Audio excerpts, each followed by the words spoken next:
Chapter 249. What are you saying? If what he said just now was an insinuation, then this sentence was a direct insult, and it was not pleasant to hear. Even Lin Cheng's expression changed. He couldn't believe that Xie Yishan would say something like that. This was different from the Xie Yishan he had imagined. He and Tan Zhaoling were in a relationship. He would lose face if she scolded Tan Zhaoling like that. Coupled with Tan Zhaoling's incessant crying, Lin Cheng's was even more furious. He pulled Tan Zhaoling behind him and glared at Xie Yishan. What are you saying? Human words. Xie Yishan's words were infuriating. Xie Yishan, when did you become so unreasonable? Lin Cheng's questioned Xie Yishan. His gaze looked as if he wanted to swallow Xie Yishan alive. Xie Yishan dug her ears.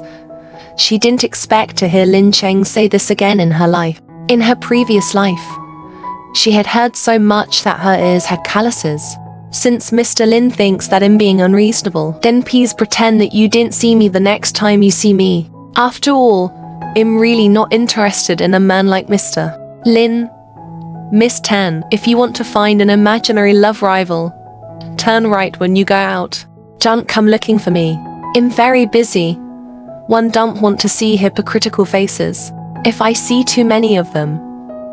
111 feel nauseous. Tan Zhaoling calmed down. She didn't expect Xie Yishan to say that she wasn't interested in Lin Cheng's. Her goal was to make Xie Yishan not interested in Lin Cheng's. Lin Cheng's heard the words after all. I'm not interested in a man like Mr. Lin. In his heart, he had forgotten that Tan Zhaoling was behind him. He had forgotten that he was accompanying Tan Zhaoling back to B City. He had forgotten that he had failed to marry Xie Yishan. He subconsciously grabbed Xie Yishan's arm. What did you say? You didn't bring your ears. The bus is here. I'm leaving if one don't drive.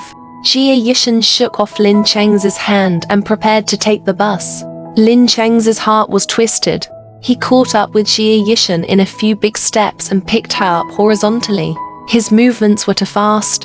By the time he reacted, he had already taken action. Tan Zhaoling was dumbfounded. The only one who was relatively calm was Xie Yishan, who was being carried.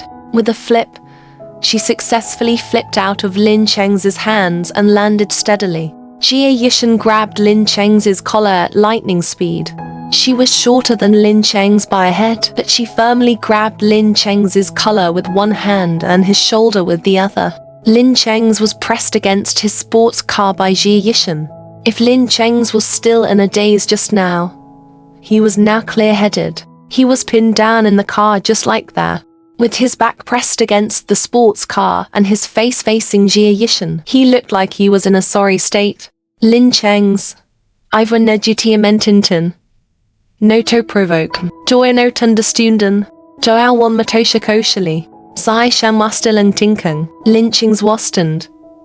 Dis was the Verschanadesm. She was a free and dairies. Yishan. Ubertishuted. Zakaish punchestance. The $1 million sports currentistans. I few provokemian. This will bethutum. Lynchings azudandidi. Charge. Sai se shanchaha pententons. Lynchings. How was Spressadar Tance? Did not Trinoe Skooky. Tuang